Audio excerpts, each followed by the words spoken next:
Well, Alan, back to history again. Of course, this time the history's in the part of the country near where you were at Mustang Meadows. Well, the Platte River kind of dominates that part of the world, and so I got kind of interested when I was there about the surrounding, about what's there. Such as?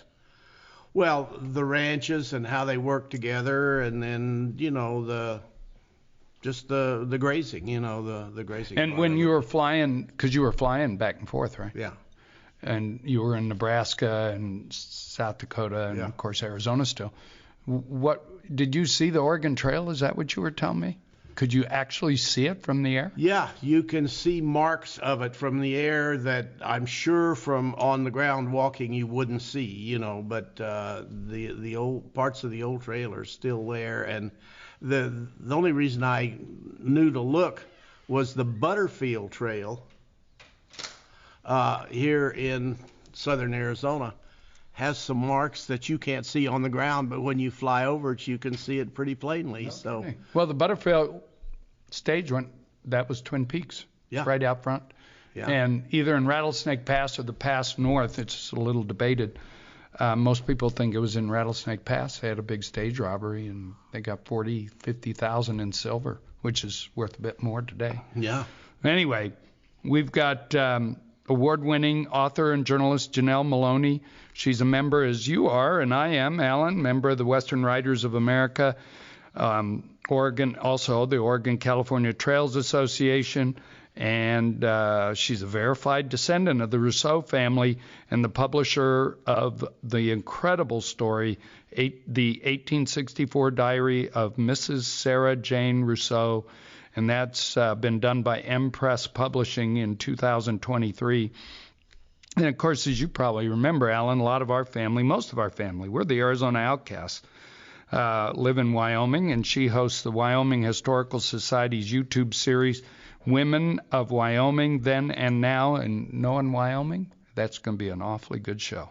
Her latest release, Emigrant Tales of the Platte River Raids, was the 2023 hot new release on Amazon for biographies on the Civil War. And, it's really great to have you here right with us, Janelle. Thanks so much, Russell. It's fun to be down in the dust of the Tucson Valley. Again, I lived here for a short while, so I plan to get some frost gelato while I'm in town. Well, it's a little less dusty than normal. It's pretty green. It's starting to brown off, but it was golf course-like for a while. We've had a beautiful spring. Let's have some more of those. Indeed. So you got interested in the history of the Platte River, I'm guessing, for obvious reasons? Yeah, I was following the trail diary of my third great-grandmother, Sarah Jane Rousseau, tracking it forward and backwards. And at some point, I thought, who are these other people that she mentioned? And so I started tracking down the other names, the other families. Turns out Wyatt Earp's dad is the captain or the wagon master of the Pella Company, as they called themselves. So that's kind of cool. And as I did my research, I found 20 years of writing prior to me getting involved of people telling the story as the Earp journey, the Earp diary, the Earp's wagon train. And I said, you know what? Hey, hold on. This is Sarah Rousseau's diary. This is her story. And I said, it's about time a woman interprets a woman's diary. And it's about time that a woman tells this story straight. So I started getting in that. Well, once I started getting to the middle of July where they were attacked by Northern Plains Indians, I said, that sounds familiar. And I had looked up other attacks that happened at the same time, and they're within a couple miles of each other. And again, started pulling the threads and checking out these names and started to see that, oh my God, they're connected. And so I overlaid all these trail diaries, and I found the Platte River Raids, which is now one of the largest Civil War battles in Civil War history, not between Confederates and Unions, but between the Union Army and the Northern Plains Indians as a result of these attacks. So it's a pretty big deal, just from going one old lady's diary to this incredible new discovery. And who are the Northern Plains Indians in this case? In this case, we're talking about the Cheyenne, Arapaho, and Sioux, who they had prized hunting grounds or contested hunting grounds in the Bighorn Basin, and they were highly offended, and I don't want to speak for them ever, but there were a couple of immigrants who went off the trail, which is now on Bozeman Trail, and they had, on July 4th, slaughtered 100 buffalo in their prized hunting grounds and left them there to rot, which is just horrifying. And then 3 days later, another wagon train went through, and warriors from these tribal bands approached them and said, you need to turn back. You need to go back to the old Oregon Trail. You know, we have a treaty, 1851 Treaty of Fort Laramie, that says, hey, stay on your lane, basically. And they didn't. These immigrants fought, and they ended up killing 14 warriors. So now we have 100 sacred buffalo lying on the ground to rot, and 14 warriors murdered. For what? Because they want a shortcut. So at some point, these tribal bands unified to send a very clear message to say, back off, you know, and they took their pound of flesh, I believe. And were those the raids then? And remind me again, who were the bands? Cheyenne, Sioux, and Arapaho, which would not traditionally have unified, but for a battle, absolutely. Because a lot of history says that the Custer battle was one of the few times Indians unified and had a big force at one place and one time. But in this case, it also happened. Yeah, I wonder if it's part of the, what is that phrase? My enemy's enemy is my friend, something like that. The enemy of my enemy is my friend. Right. But at the point where you're taking their livelihood, the bison, the offense is so great. At this point, when they killed 100 buffalo, did the locals just shrug and say, oh, 100 more died? Or did they say, wait a minute, you're killing our livelihood and this is really important to us? What was their attitude? So by locals, you mean the Plains Indians? Yes. Oh, so they rallied together. They gained a force of 250 or 350, depending on which diary you read and how dramatic that person wants to make things. And they came down through the basin where Bozeman Trail would connect with the Old Oregon Trail or the Overland California Trail at that point. And they attacked, they robbed every single wagon train between Glen Rock or Deer Creek Garrison at that point and Fort Laramie. So there was this 100-mile stretch where the military can't intervene or do anything about it. So they hit every single... Why couldn't they? Because they weren't present? They're too far away. Okay. Plus the people, guys, the Bedlam boys at Fort Laramie, they don't even want to be there in the first place. Yeah, sure. Yeah, and the guys up at Glen Rock, they had 20 to 40 men there, and they could barely feed themselves, guard themselves. They could barely function on their own. So no one's going to come to these people's rescue. No cavalry coming to them. No rescue. One's coming, right. And they knew it, too, and I think Nicholas Earp knew it especially. They sent for help, but that was like throwing it in the wind somewhere. Well, you'd be taking a 2-day ride to go get help and another 2 days to get someone back, but then you've got the time in between to convince someone that your attack by Indians is more special and more serious than someone else's, and who gets help first when we have 370 families being attacked in a 3-day span. And I think this is just almost a news onslaught of the military saying, now what, who and what and how many horses did you lose, and someone died in yours, and it's complete chaos, and they've never seen this. You know, the guys that are out in the West, they were pulled from the war.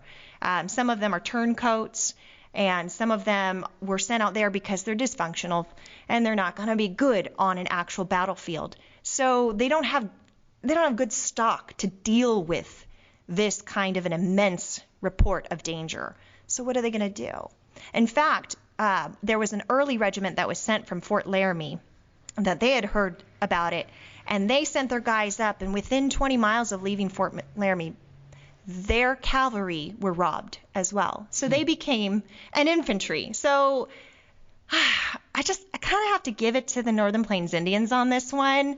Good job. They really, it was well coordinated. It was well exacted, and there was nothing that the Union could really do about it. In fact, there was letters written later, reports of what was going on, where the lieutenant colonels were reporting back, and they're saying, we just can't outsmart them. We can't figure out where they're going. We don't understand their strategy, and we don't know how to win. All of the stories and movies, and I don't know what I'm thinking of, but all of the myth as it moves forward pretty much takes the side of the white eyes, and but what you're saying is a whole lot different than that. Well, every time I go back through this, I can easily take one side or another, except for the Union. I feel like they were the biggest loser in this case. They really let everyone down, and the way that they exacted their punishment was through manipulation and mass murder. In fact, this leads up to the Sand Creek massacres in Colorado, where they entrap and massacre innocent individuals. If anyone, they're the ones that take the bad guy role in this story. So the 100 needlessly killed buffalo, just sort of tragic target shooting, essentially. Celebrating the 4th of July. Is that was? Yeah. Really? Yeah. So timing-wise, America, right? This is an example of what's going to happen now in the millions, right? Because this predates the mass slaughter and the railroad clearing, near extinction of. Is that correct? Yes. Timing-wise. So at that point, this was something new to the Indians, that somebody would just go out and take their food and clothing and housing and almost everything, supply, and just shoot them. Yeah. And so this was the catalyst. Yeah. And then you talked about these raids did robbing. They took stuff, put the cavalry on foot. How many of the settlers died? Oh, I have a count of that, but I think it's less than 20. It's a handful. So 18 warriors dead in that initial confrontation where they refused to go back to the Oregon Trail. Is that correct? So there were 14 killed in that encounter. Then during the raids, 7 more Indians were injured, 1 killed, and that was unconfirmed. 8 immigrants killed. So we're going from, if you want to add them together, 15 Indians killed versus 8 immigrants killed. So the numbers are actually very, very low, and yet the response to it is so egregious. Because that's kind of that you're kind of making my point for me. So the Indians, despite losing the 14 initially, they didn't really exact revenge in a murderous way. Right. They just came in and raided and stole, and some folks died. Not that every death doesn't matter, but measured response. It wasn't retaliatory in the ultimate sense of the word. It wasn't eye for an eye. It was like, we're going to spank you good here, and take your stuff. And if you shoot, we might shoot you back. Absolutely. Is that a fair I think analysis? That's what happened. And there's 2 particular people that stand out as picking the fight and making those deathly incidents happen. One being Fanny Kelly and Sarah Larimer's train, where the Plains Indians had come, and they were, I fully believe, intending to take their horses and then take off. But one of them laid their hand on a weapon, and Sarah Larimer responded in a dramatic way. She doesn't say how, but I'm imagining she screamed, clawed, whatever, started a fight, and that became a bloody battle. And of course, people died in that incident. And the other one was with Nicholas Earp's train, my family's wagon train, the Pella Company. When they saw the Plains Indians coming, he was already on the defensive. He was already nervous about this sort of thing happening, so he was ready and armed. And so they fought back, and the way it was described was that there was blood on the trail when they were done, But of course, they were very frustrated because no one ever fell off a horse. So we can't confirm a kill because they had tied themselves to the horses, right? But they had blood on the trails. Who? After The that. Indians had tied themselves to the Yes. horses? Well, they did have one horse that they shot themselves, and this guy's unnamed. I want to say it's James Earp. I'm just going to put that out there because he gets out with his father's crew, and he, I believe, shoots his own horse accidentally because he's only got one working arm at this point. He's mustered out, got an old shoulder injury. Right. And he gets down on the ground, and the Indians are coming after him. And Dr. Rousseau and Nick Earp, they have to turn back and go get him and prevent him from becoming maybe scalped or who knows what. So they did kill one of their own horses. But accidentally, you said. Yeah. You speculate. Yeah. With one arm, James. Nick doesn't name him, and Sarah doesn't name him, but they just have this one guy who just sort of couldn't make it happen. They should have taken Wyatt for that one. Was Wyatt there? Of course, yeah. He was 16 years old. That year he got his first rifle from his father, a gift, and this was his first shootout ever on record. And he, I would say this is his coming of age story. When his father took, 2 days later, they had another attack. And when his father gathered a squad of 10 men to fight back, Wyatt was not named. And everyone else was named. So where's Wyatt? He was given full authority to stay back in case Nick didn't come back from battle. And he said, "You're the man now." So he had to protect the women and the children. And that was his big moment in history, I believe. So why was he selected? Because of his age or because of his fighting ability or what? I think Nick needed someone to leave behind with his wife and children that he knew would be able and willing to do what needed to get done to keep them alive. And that was Wyatt. And on that, we're going to take a break and we'll come back.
So Rousseau's and Earp's, they're on this wagon train together. Let's talk a little bit about that relationship. Yeah, well, Dr. Rousseau and Nicholas Earp, they had been in Pella, Iowa Marion County, Iowa for at least 8 years together prior to this journey.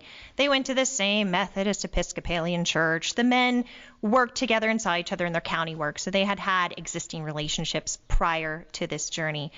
But as they go along, their very close relationships, I believe, Dr. Rousseau's fighting side by side with Nick Earp. Their relationship dissolves after trauma and delay after delay, and they start to fray. Just like any good road trip, you start off doing well, and then things happen, and you got to go to the bathroom, and you just want out of the car, right? So they end up really having a breakdown in the relationship towards the end, and a betrayal, deep betrayal. But man, oh man, Sarah Rousseau's diary, I believe, is the first biography or biographical piece on Nicholas Earp's journey, and she's got her own relationship with Virginia Earp, as many couples do.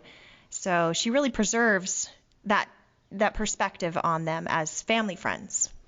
Is the betrayal that you referred to, is that just for people who read your book? No, I'll tell you. So their trip is supposed to be 3.5 to 4 months. It ends up being 7 because of severe delays. And after being robbed, they lost 10 horses in the Platte River Raids.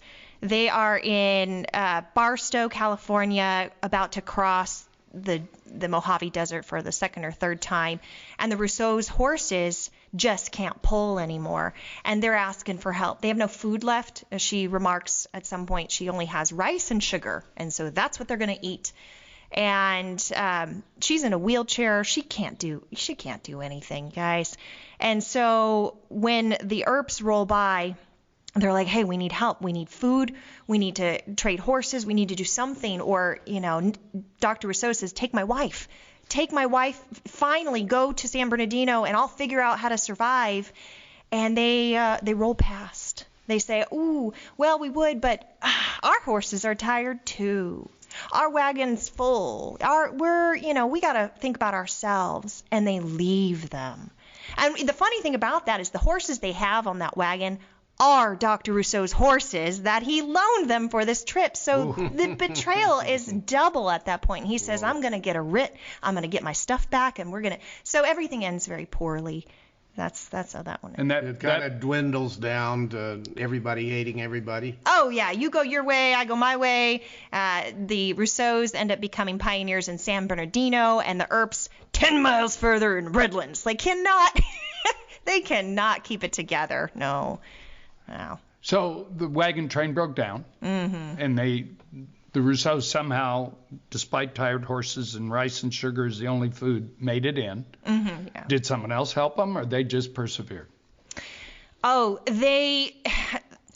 funny thing. So in Utah, while they were recouping their horses for crossing the desert, Nicholas Earp ended up getting them in trouble with another Indian chief, and they demoted him. They removed his captaincy and gave it to his ex-military buddy, Richard Hatton. And so Richard Hatton is leading everyone. So we've got bad feelings from that. But from that encounter, Nick Earp's teamster, Charlie Capley, quit working for him. So Charlie Capley stood for what was right, even though he's a Confederate being sneaked out of the country by Nick on request of his dad, which is very nice, I guess.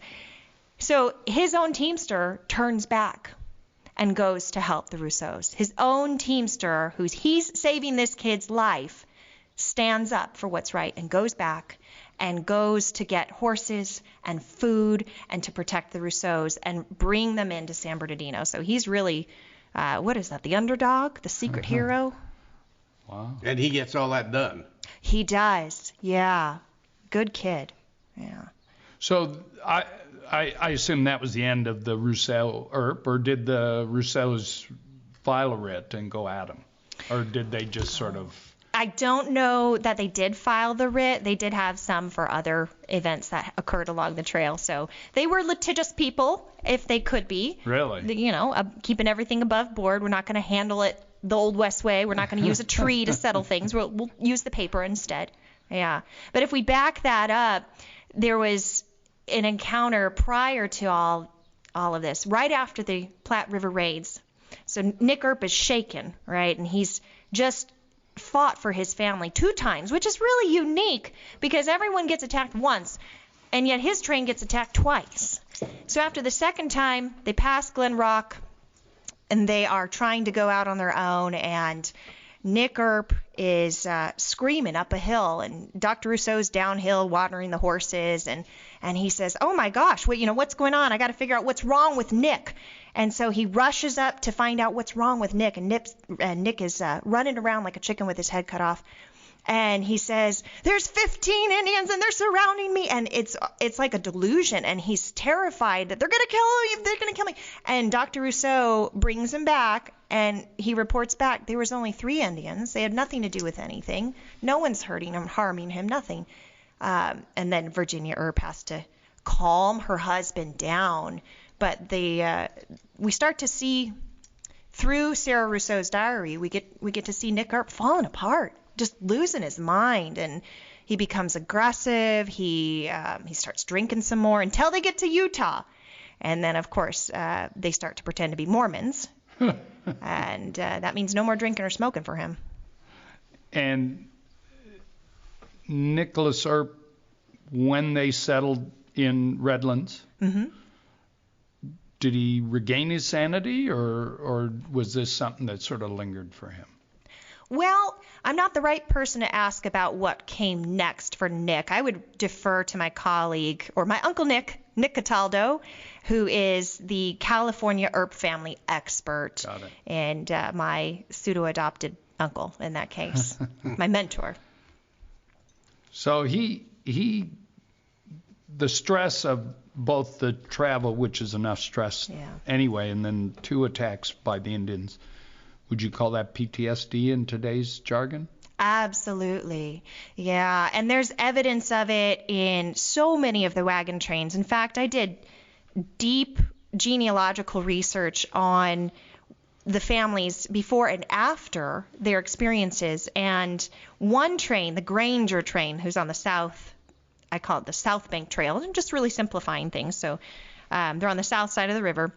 So many people end up in insane asylums once they get to California, and they have no idea how to process what they had just been through, and they're dealing with depression and anxiety, and they end up being locked up, and there you go, crossing the country, trying to find freedom, start all over, and you end up broken and not understanding what's up from down. And so that was really striking to me, that follow-through work that I think a lot of historians don't actually do. They like to wrap it up with a pretty bow, and there's the Wild West part of it. Yeah, but what's next, right?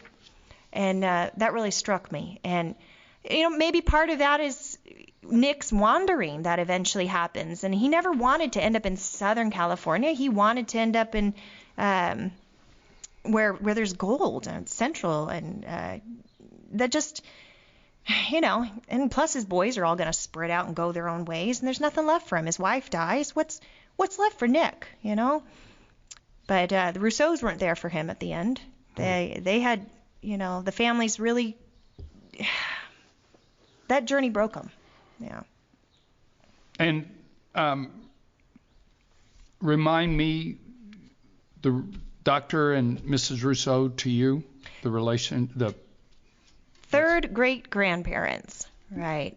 So they ended up in San Bernardino, stayed there for many generations, and then my father-in-law came to Arizona, and so somehow in all of this, the Earps and the Rousseaus have ended up back in Arizona together, and then Dr. Rousseau's little brother ended up in Arizona in 1880, and we now have Rousseau Farming Company all over the Phoenix Valley. And you guys want to hear a funny story about that? Okay, so this Rousseau family, they lived in Maricopa, or now we would call it Estrella or Buckeye, and they were getting ready. They got their cart and buggy all ready to go to a wedding. And so they're headed off, and her name is slipping my mind. Desmonda is her name, the niece of Sarah Rousseau. So they're headed out to this wedding, and there is a herd of ostriches being moved from Sun City area down to Chandler for Dr. A.J. Chandler to have a personal menagerie. And these ostriches get loose and stampede, and they turn over the horse and buggy, and they take Desmonda out. So the Rousseaus they've been around a long time, and that was all over the news. There was a whole thing to, a call out to locals, even get your lasso out. There's people on motorcycles still tracking down and trying to rope ostriches to round them back up. And then at some point it became, if you find it, just put it out. What a mess. So, yeah, we've got a bunch of Rousseaus here.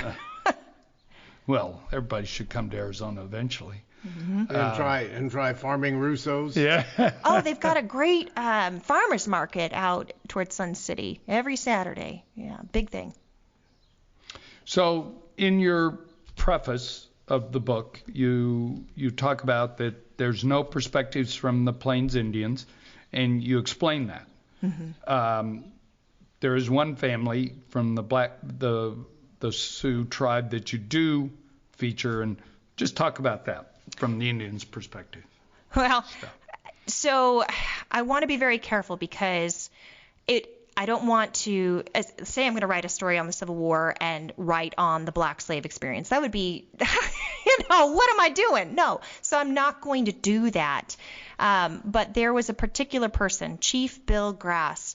He's a Blackfoot Sioux chief from South Dakota. He came down to the Indian Agency prior to the Platte River Raids with a team of 75 warriors and their women and children. And they said, we are going to fight the Utes who are encroaching on our hunting grounds. So they got safe passage through, and they did battle the Utes. In fact, Sarah Rousseau's diary is one of the key pieces of evidence because she saw them coming back, and she knows they took scalps. She knows that they battled. She saw Shoshone. They weren't Utes. They were actually Shoshone. She saw them in hiding still, saying, we just got attacked by the Sioux. And so we have evidence that he did do what he said he was going to do. And then after those attacks, he was coming up north and hit Red Buttes before Fort Caspar. And for some reason, some thick-headed soldier at Fort Larimer said, you know what? This is such a coinkydink because just a couple weeks prior to these raids, Chief Bill came through fully armed with warriors, and he said he was going to go fight this other tribe. And then we had all these attacks. It's got to be him. So they sent word out to Fort Caspar, and they said Sergeant Merwin was out there. He's a good guy in my book. He deserves some credit. Sergeant Merwin was told, go round him up. We're going to take him in. They're to blame. And Sergeant Merwin knew this guy was innocent. So when he went out on threat of court-martial, he went out with a squad to go and confront and arrest or kill or battle Chief Bill. Before they could actually have that interaction, Chief Bill noticed that he shouldn't approach. And I have to give it to Merwin. I think Merwin tipped him off, so they fled. And they ended up losing some lives in that. But Chief Bill's story is in there because I want people to know who we blamed. And he's the only photograph in the book. I want people to look him in the eye, to know who we put everything on. And we have evidence that he was innocent from the very beginning. So that to me is a very powerful message. There were some other celebrities. Yeah. Tell us about some other folks that were on these trains. Oh, yeah. We've got two first cousin, 3 times removed cousins of Daniel Boone. Uh-huh. They are on both sides of the trail, and one of them actually ends up being part of the John Brown story. But, of course, John Brown's fugitive/refugee family is also on the wagon train. Abolitionist John. Yes, John Brown's bodyguard. Yep, that's the one. In fact, they end up camping with the Pella Company, the Rousseaus and Earps, for at least 3 or 4 days, and we've got a camp sketch where they're drawn in. They're part of the wagon train there, the corral.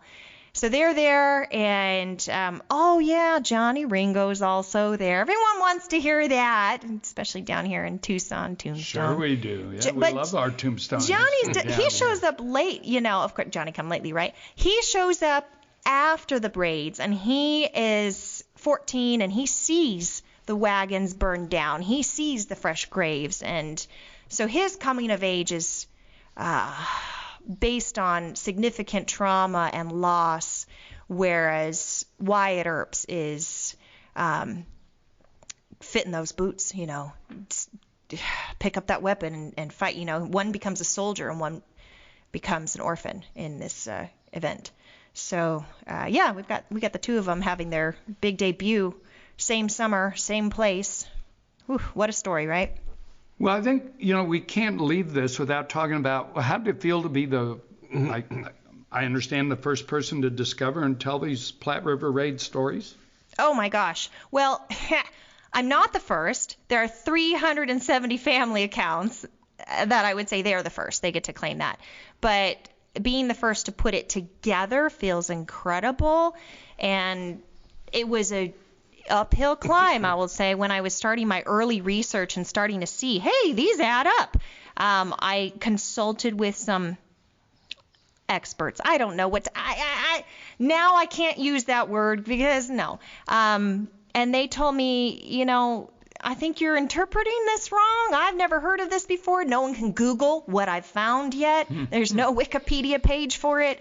And they discouraged me from continuing my research, and because maybe there's feelings of inadequacy there of, I don't know about it, so therefore you don't know about it. And, that's not cool.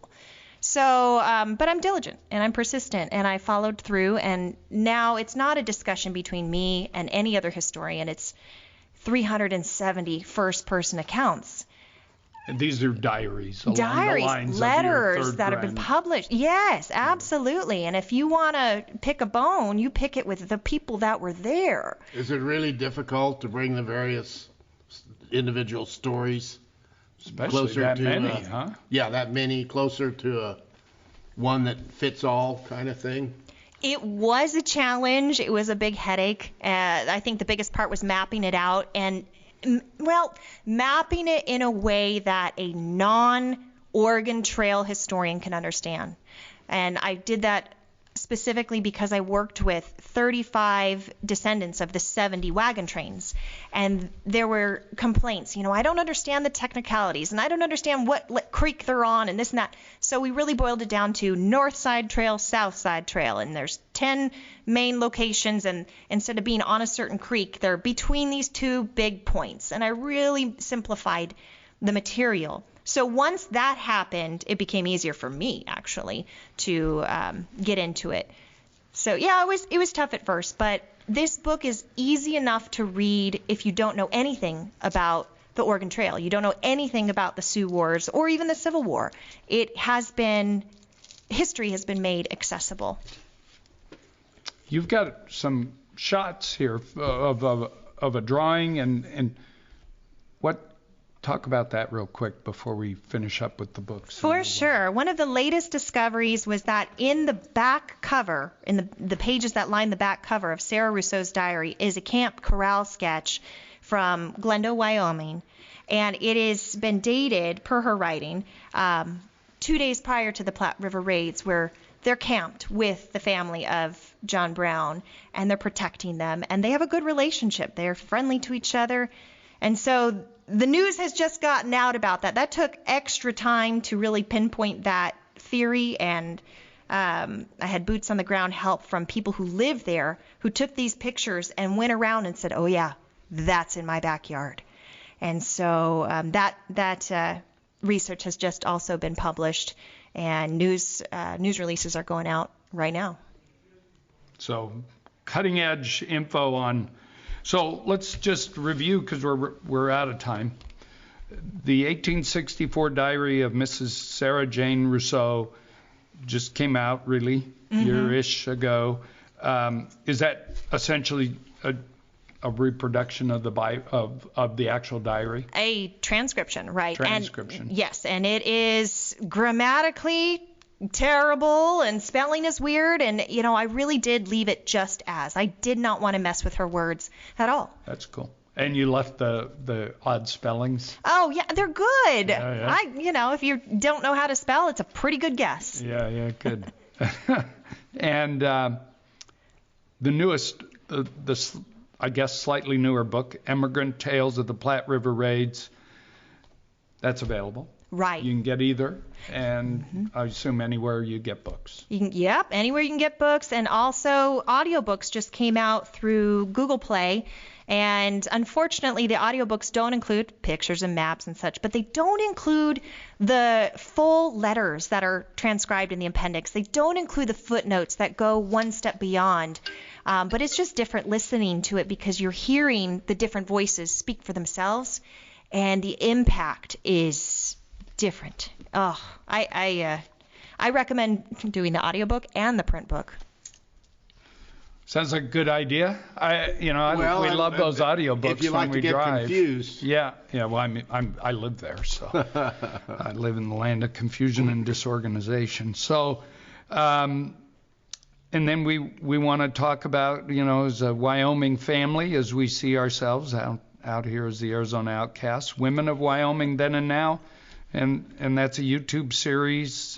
People can look that up easily, I assume, and catch up with you on that. Yeah, that just launched with the Wyoming Historical Society, and we're interviewing other female historians on subjects of female history. So again, doing more of that corrective narrative and having women interpret women's history as it should be, in my opinion. And we don't compromise on beauty. We don't compromise on that we're mothers and have other hobbies and such. So it's real women doing the same dirty, gritty work, and we have our nails painted, and we don't have to wear cowboy hats while we're doing it. Well, sounds good. We thank you so much for being here with us, and we'll see you again, I hope. I hope so too. Thanks, Alan. Thanks, Russell.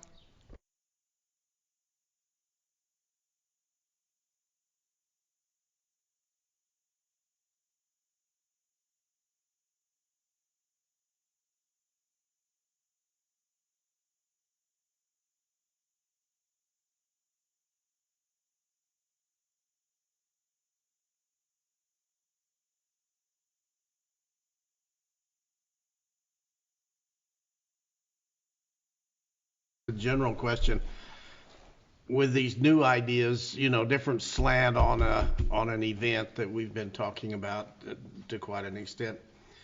How long does it take for the general acceptance of that, to where that then becomes the fact as opposed to? Sounds good. What? Oh, I'm recording it. Oh, okay. Sorry. Okay, go ahead. Keep going. Well, we hear a story and then we discuss it and then it changes, with the discussion. And how long does it take then that to be accepted as today's truth? Maybe never. I'm just astonished that a story of this magnitude. I mean, who in America who's over 20 years old has not heard of the Oregon Trail? They may not know where it goes or why it was, but it's kind of like Buffalo Bill. We've all heard of him. Oregon Trail we know, but there's no filling in the details until now, and this book is doing that comprehensively, and it astonishes me it took till last year for that to happen. And you think that this book will become the truth on that until something comes along to get people replace that? Or stir others up to go find their own truth.